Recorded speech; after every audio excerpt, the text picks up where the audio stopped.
Whenever we cover something from Conservative Home, I always feel as if I have to sort of preface it and try and justify, look, this is why we are covering stuff from Conservative Home. It is very influential in sort of the Conservative Party. It basically was the headline sponsor at the last big Conservative Party conference.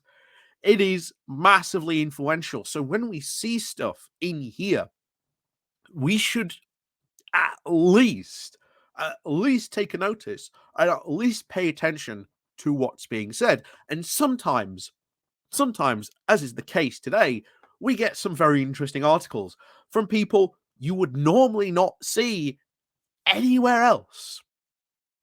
So today we've got a guy doing a piece for Conservative Home called Lee Reynolds. And Lee Reynolds was, let me just double check. Yeah, he was the special advisor to Arlene Foster. So he was very, very much at the center of the whole almost debate in and around Theresa May's sort of deal that she wanted to push. And one of the big reasons sort of really Theresa May failed was she went, okay, I'm going to compromise because while, quote, Leave won the referendum, it was not a barnstorming victory. They only won by 2%. It did not really give the mandate for this hard, scorched earth type of approach to a Brexit that we have seen. And even since then, it has been very, very much on the hard Brexiteers, putting us in the situation that we have, that we are in this one today. And we are potentially, as we said just the last video, history seems to be repeating itself. you know, Rishi Sunak is getting the moniker of Rishi May, but that's we'll go into more of this stuff as we go through the article. But I think this is very sort of interesting because it's an outlook you sort of don't really tend to normally see in the British press. So good on Conservative Home for sometimes putting these things forward, but that's not a praise of shall we say Conservative Home. It's just sometimes we get actually good, interesting articles compared to sometimes the absolutely clownish articles that we've sometimes had in the past. For, if you may remember, the top 5 ideas. Oh, no, top 10 ideas for the Conservatives to win the next general election. If you may remember that complete circus of an article, what that was. But anyway, we're going to go through this because, like I say, I think it's interesting and it offers a perspective. To be honest, we need to be at least know and aware of. Like I say, being sort of what I am, someone who sort of looks at politics and gives you my opinion. Looking at sort of pieces like this is very important because it gives you an opinion from a different corner, something for you to consider. And I've been very, very, very clear. I think what the DUP are doing is wrong. I think they brought this on themselves. They can say, oh, we didn't want this to begin with, but no, we are here with this type of deal of what they wanted because they did not want Theresa May's deal. And as a result, they turfed out Theresa May because Theresa May had to lean on them because of the very, very disastrous 2017 general election she had, which was not even about Brexit. It was about pensioners' heating allowance. But hey, there you go. General elections. They can be a bit crazy. But anyway, let's go diving into this because, like I said, I do think this is kind of an interesting point of view. So, let's go diving into this then, shall we? So, please do remember to hit that like, share, and subscribe button. Of course, down below, there are links to my Patreon page, the one of today's thing called Buy Me Coffee, where you can buy me coffee, the YouTube thank you button, and of course, the Pony Club down below as well. So, let's go cracking on into this. Now, of course, I want to preface this. I probably disagree with large parts of what this guy says. I think we have seen very recently the evidence that Brexiteers are trying to rewrite history to say, oh, it wasn't our fault this happened. It wasn't ours. Don't blame us, Governor. It was nothing to do with us. But hey, there you go. Anyway, let's go into this. So, like I said, this comes from Conservative Home, the title of Lee Reynolds. If Sunak is tempted to try and bulldoze the DUP, he should remember what happened to May. So, as Rishi Sunak seeks to secure an agreement with the European Union about the future place of Northern Ireland with the United Kingdom's own market, it is worth recalling where the thorny problem of the sea border came from. Well, it came from Brexit, essentially. It didn't come from anywhere else. It came from Brexit. So the first proposals during the Brexit negotiations were in the joint report of December 2017 and immediately plunged the confidence of the supply deal between the Conservatives and the DUP into crisis. Over days of talks, the DUP sought 7 changes. They secured 6 before Theresa May, the then Prime Minister, concluded negotiations by announcing that she was getting on a plane to Brussels to launch a revised report. When the EU later reneged on these changes, I don't think they did. I think history says something far different, but there you go. Like I say, bear in mind, this is from the DUP's point of view. I want to remind you of that. That is, I would challenge the fact that they, quote, reneged on these changes, but there you go.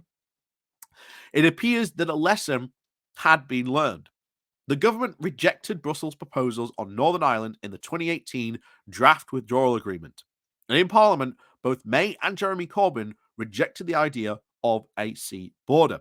But as we said, if the UK is not going to be in the customs union, the single market, where do you put a border? We can't put one between the north of Ireland and the Republic because of the Good Friday Agreement.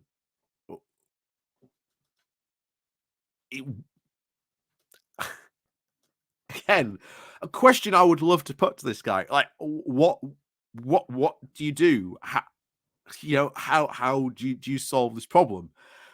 And yet, time and time again, whenever we have asked these questions, no Brexiteer, be from any walk or whichever part of they come on this, it just doesn't seem to really come from anywhere, unfortunately. There's no answer forthcoming from that section. And ultimately, for people who forced this position to where they are now, to then going, oh, we reject this complete idea, where we are, it's insane. It's like you're driving a car and your passenger goes, I want to go here. So you go to that point and then they suddenly go, oh no, I don't want to be here. I want to be over here. But then you just go, well, sorry, but you said you wanted to be here. That's where we've been driving to for the past, 3 years. What do you mean you don't want to be here anymore? What's going on?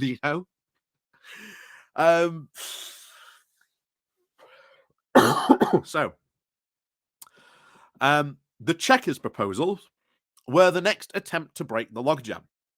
These caused a variable tension within the Conservatives, and although the DUP kept a low profile, however, Chequers was to demonstrate an example of an EU negotiation tactic that it would use repeatedly to demand proposals from the UK, then dismiss whenever it sent them.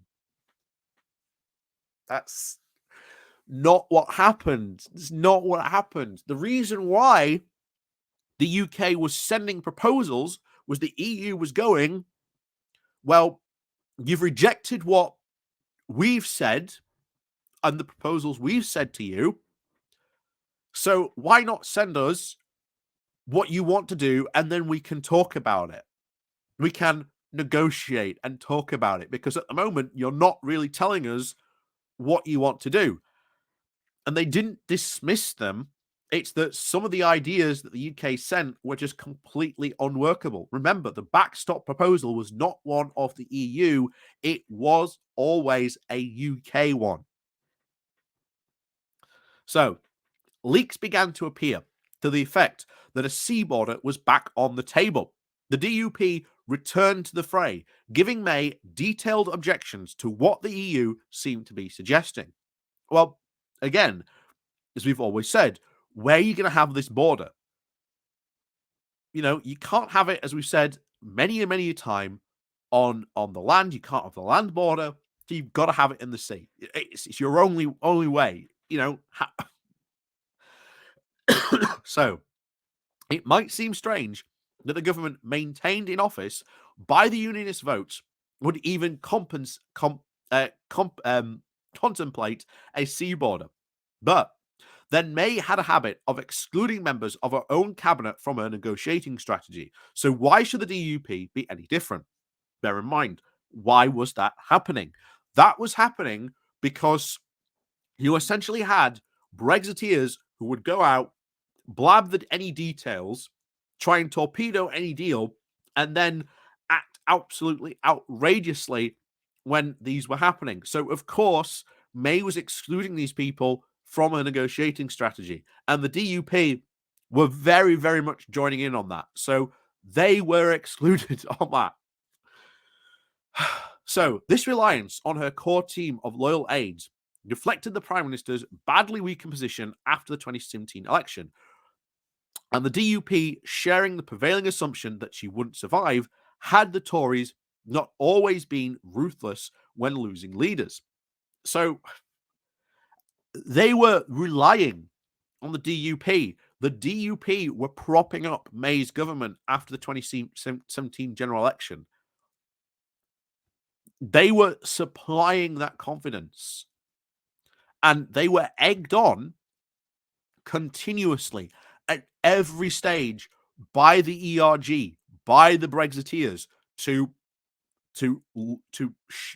basically, pull the lever and just remove any support they had for May's government at the time.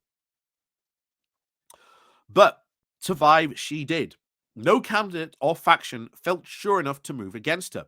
It was the first sign of dysfunction that has since gripped the Conservative Party. I'm at least glad he does recognise that. But again, no, the ERG felt very, very comfortable moving against Theresa May during that time completely. May undoubtedly approached her role with an admirable sense of public duty. Less obvious was any clear sense of purpose, which tended to be provided by others. When those others were Fiona Hill and Nick Timothy, neither Conservative nor Unionists had much to worry about. It was when Ollie Robbins and Gavin Barwell, however, it was another story. Rather than a leader, May seemed at times like a vehicle, capable of motoring forward but not choosing her own path. In the end, she went over a cliff edge for the sake of others' plans, harming Northern Ireland's rightful place in the UK economy along with it.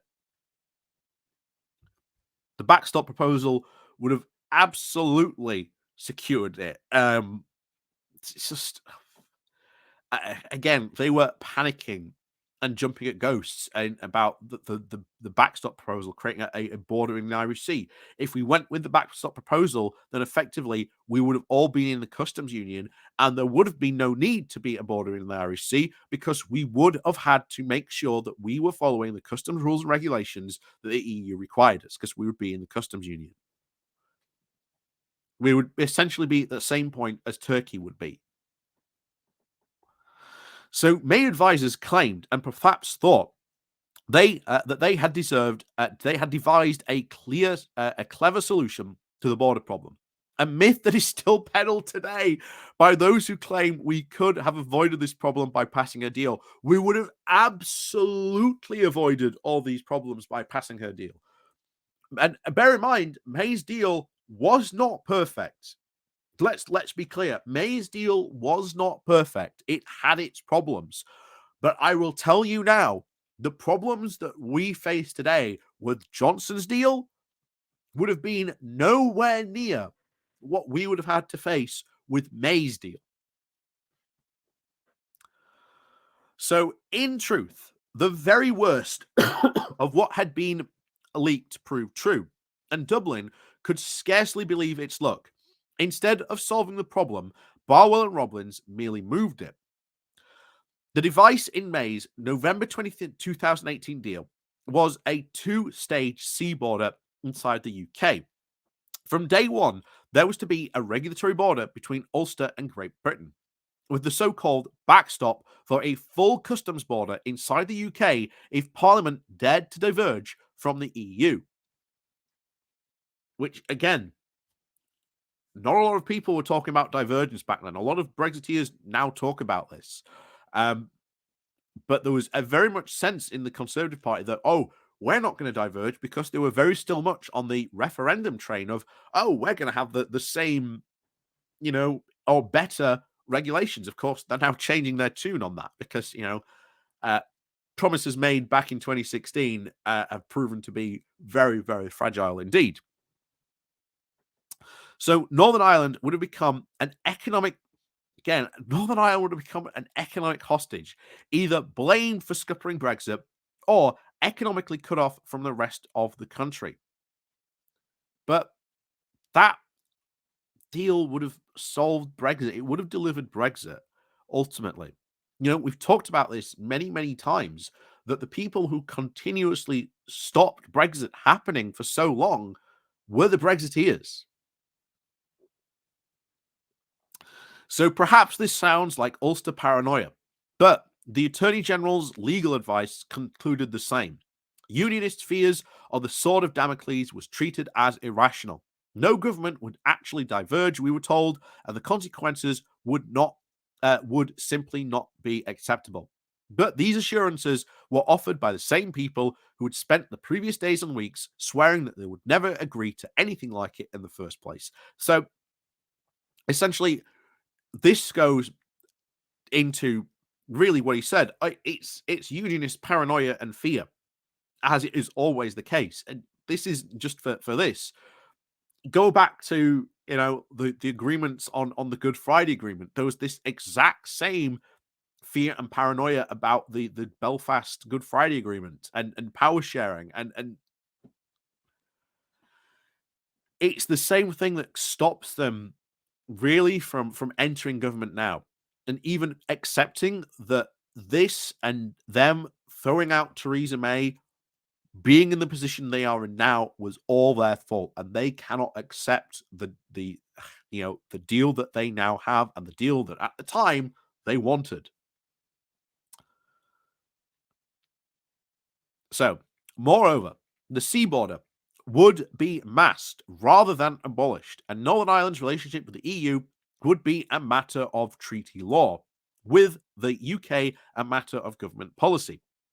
There was one partial solution, not the Conservative mechanism publicly offered, but a legislative guarantee that Great Britain would not diverge. But this had the inherent weakness of parliamentary sovereignty. Downing Street hatched a plan to get a deal over the line. And a few days before the official deal announcement, a lobby journalist made the trip to Belfast and kindly laid it out to me over coffee. It had three elements. One, fulfill the DUP's mouths with gold. It had got the confidence and the supply deal after all. Two business groups would proclaim with one voice the best of both worlds, the lineup of the heat and pressure on the party, and cut off the business donations if it didn't. Then three, threaten us with Corbyn, bribery, blackmail, and threats in short. It would have not have worked. The DUP had not compromised our principles to strike the confidence and supply deal. Unionist voters both wanted Corbyn's path to Downing Street being blocked and something to show for it. The money showed that the union was working and delivering the central government investment in the province. May's deal undermined Northern Ireland's economic place in the UK. No, it didn't. The money wasn't going to solve that fundamental problem. Again, May's deal would have not have compromised. Again, it would have not have done it. May's deal would have delivered Brexit. It would have delivered a lot softer Brexit than certainly the DUP would have liked, which is part of the problem, because the DUP want an incredibly hard Brexit. This is why they are linking arms with the ERG again, when not too long after the Boris Johnson's deal and the protocol realized, they started to kick off, only to realize they'd been now thrown under the bus and that they were not needed. And remember, the DUP are kicking off, but remember, at this point, May needed the DUP. Rishi Sunak does not need the DUP. So while the DUP might be kicking off, They do not have the same power that they had back in 2017. So, nor was lobbying from corporate interests going to sway the DUP. Great Britain is one of Ulster's most important markets. Okay. Well, not anymore, according to some of the trade data, but there you go. And it may even, and in any event, the party's public accounts show that business donations play only a small role in its finances. Again, not true. As for Corbyn, in a world where May proceeded with her plans, his opposition would, although there is no certainty that is not his intention, would have been a more unionist position. The plan failed. The deal was dead on arrival. And in the farce of the meaningful votes that followed, May's downfall then was shortly thereafter. The sea border remains an open sore. The rifts are open inside the Tory party by the row yet to heal. Has Sunak learned anything from this? Early signs, such as his leadership election committees on the protocol bill, were promising. But an early ray of light is now fast fading, as the Prime Minister delays the announcement of his new deal with Brussels. The same clever solutions are telling journalists just how London and Brussels will bull rush unionism. So, again, what probably is going to happen, and as we've heard before, that this is going to be, potentially a backstop-like proposal from what we've been hearing. But again, we don't know what's in the deal, so I can't really say with 100% certain it is. But he is getting the moniker of Rishi May, so who knows? This, again, would solve the problem that we are seeing along, with the Northern Ireland Protocol, with those trading agreements. What unionists have to deal with here really is the fact that they wanted this deal originally that they currently have. They should have to accept the consequences that came with it. And these are the consequences that came with it. The reason you are in the situation you are in is because of what the DUP did in 2017, egged on by the ERG. They are currently being egged on by the ERG right now as well. But here's the thing. In 2023, Sunak does not need the DUP. It is not going to go the same way for them. And here's the thing. They can say, we're not going to go back into power sharing. But for how long? And how long until someone goes, well, you know what? Let's just change the system in Northern Ireland. Let's get rid of power sharing so the DUP can't do this. Because there have been a couple of arguments advanced by a lot of people saying that maybe we should be changing the political agreements in Stormont so that the DUP cannot hold hostage the Stormont Assembly like this again. So the DUP's time is rapidly running out. And what they are doing, if these changes are accepted, and remember, ultimately, the last general election in Northern Ireland, people overwhelmingly voted for parties that were fine with the protocol deal, not the DUP. So it tells you the general direction of travel that people in Northern Ireland are very, very happy. Well, not all the people, of course, but most of the majority of people in Northern Ireland are very happy with the protocol deal. We've seen businesses time and time again say they're loving it. They've got the best of both worlds. And you've only got to look at the economic data from Northern Ireland compared to the other regions, the rest of the country. You compare similar businesses to one in Northern Ireland to like one that might be in, I don't know, Yorkshire or Northumberland. The business in Northern Ireland doing very much better because it has access to the single market and customs union. It's got access to a far bigger customer base than the one in the UK now, who now has problems trying to sell into Europe, where the one in Northern Ireland doesn't. So It really is. I think there's now a ticking clock on the DUP, um, and certainly on the moves that they can do. And I think the more they try to obstruct when the majority of people in Northern Ireland might do this, you might see a referendum happen saying, "Hey, do you want to change the how Stormont works?" Because I'll tell you what, that would be a very interesting threat from Rishi Sunak if he decided, well, I'll tell you what, we're going to change how Stormont works, how Stormont gets elected.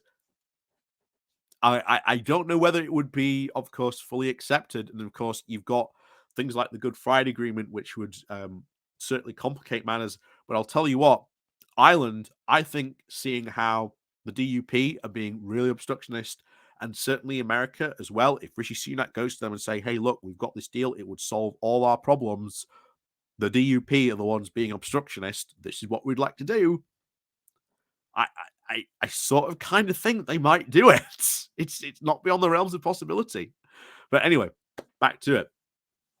So, yet to those who want to ignore Sir Geoffrey Donaldson's 7 tests, again, those 7 tests are absolutely insane and crazy and are just completely non-starters. Seem to forget that they were not plucked from the sky. They are based on commitments made by the government, not least the Northern Ireland Protocol Bill. Thus, is far from showing up the DUP. Those diminishing our red lines are merely trumpeting yet another defeat in Brussels for the UK government. And as we said, it's not going to be a defeat. Anything solve most of the problems with the Northern Ireland Protocol. And the Northern Ireland Protocol Bill, if it passes and sort of the Conservatives and the Brexiteers actually start to use the instruments that are in those bill, it would cause a trade war, a war that basically the UK would not win.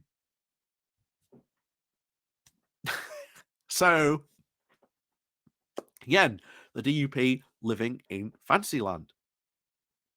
So perhaps his team think that bulldozing a deal will boost the Conservatives at the next election. They should perhaps recall that the last Prime Minister to try that didn't even reach the next election. Again, the DUP do not have the same power they did in 2017. Let's remember that. So, what to make of that? Well, essentially, you know, for someone like me who's been following this since the beginning, I've been listening to the DUP. The DUP's 7 proposals are just completely non-starters. The DUP's proposal is basically, if you were to follow them to the letter of the law, essentially it goes, we want a border between the North and the Republic. That is a complete non-starter. Because, as I would love to say to this guy, how do you solve this? How do you solve this without a border? How do you solve this without any, unless we're in like the single market customs union? I don't see how you solve this. I really don't. And then you've got, of course, the unionists are hardcore Brexiteers. They want to do some of this, Brexity stuff. But again, it's a fantasy land, and they're not acknowledging the reality, and it's a reality that they themselves have created.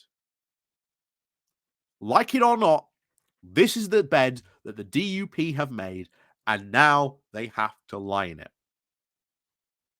And it is on them, because I'll tell you now, potentially the next general election, it doesn't look like the Conservatives are going to win.